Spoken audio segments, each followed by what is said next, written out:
आप सभी के दोस्तों को नमस्कार। नमो बुद्धाय, जय भीम, जय विज्ञान। एक बात मैं दोस्तों आप लोग बताना चाहता हूँ।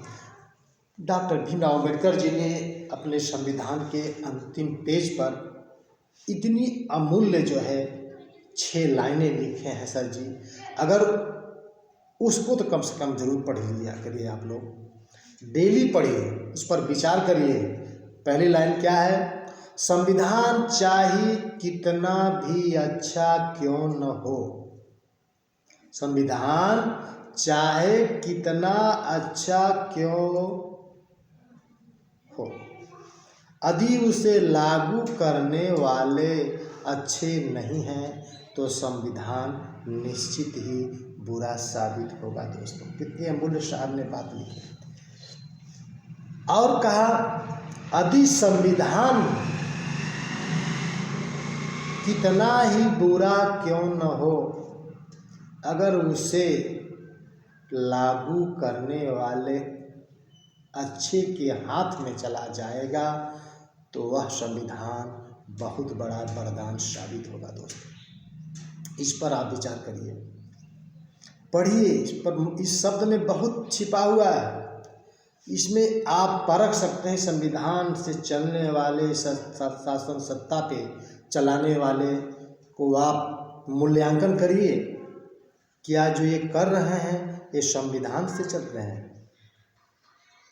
शपथ तो संविधान का लेते हैं, शपथ तो संविधान का लेते हैं, लेकिन काम करने लगते हैं शास्त्र वेद पुराणों के हिसाब से करने लगते हैं। जब उनको कोई देता है क्रिमिनल खतरनाक काम करता है, तब भागे भागे आते हैं संविधान के पीछे। ऐसे संविधान तब आस्था देवी देवताओं और वेद शास्त्रों पर ही रखते हैं।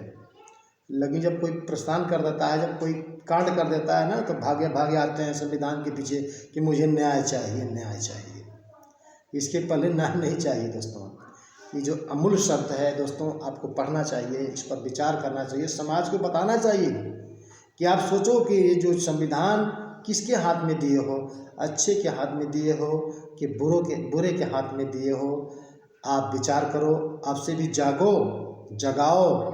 यह संविधान किसी अच्छे व्यक्ति के हाथ में जाना चाहिए ताकि वह संविधान को अच्छे से लागू करे, अच्छे से इस देश का शासन चलाए, बेचे ना, इस देश को बेचे ना। जो लोग झूठे वादे करके इस देश को निजीकरण कर दे रहे हैं, बेच दे रहे हैं, आपका आरक्षण खत्म कर दे रहे हैं, ये सब झूठे झांसाओं से आप सावधान रहें और समझें कि मेरा संविधान एक अच्छे व्यक्ति के हाथ में होना चाहिए, एक अच्छे समझदार व्यक्ति के हाथ में होना चाहिए, पढ़े लिखे लोगों के हाथ में होना चाहिए। अनपढ़ जैसे लोगों के हाथ में बिल्कुल नहीं होना चाहिए, नहीं तो वो अंधविश्वास में जैसे फैला रहे हैं वैसे फैलाते चले जाएंगे और किसी एक व्यक्ति के लिए काम करते हैं। इस देश एक देश के जो लोग बैठे हुए हैं, जो पढ़ लिख करके ठग बैठे हुए हैं, देश का रुपया ठग करके बैठे हैं, सिर्फ एक बिरादरी के लिए वह काम कर रहा है। ऐसे व्यक्तियों के हाथ में मत दीजिए मेरे दोस्तों, इस पर विचार करिए। जो साहब ने अंतिम शब्द लिखा है उस शब्द को कम से कम विचार करिए, समाज में जगाइए, बताइए, फैलाइए और इस पर चलने की कोशिश करिए। समाज को नशे से मुक्त रखिए, समाज से अपने वोट को सुरक्षित रखें, अपने वोट की कीमत समझें, संविधान को बचाएं, लोकतंत्र को बचाएं और अपने हक अधिकार को बचाएं।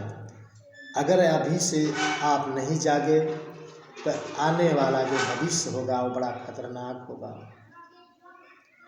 जिस उद्देश्य को बदलने के लिए बहुत साजिश चल रही है, उस उद्देशिका को बदल दिया जाए दोस्तों।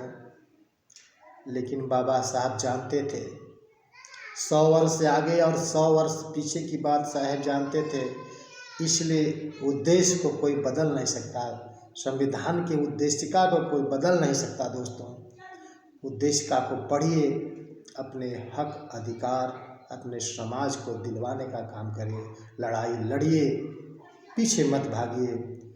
हार मानने वाला कभी जीत नहीं सकता, जीतने वाला कभी हार नहीं मान सकता। दोस्तों, इस बात को ज़रूर शेयर करिए, बताइए, जगाइए। आप सभी को नमो बुद्धाय, जय हिंद।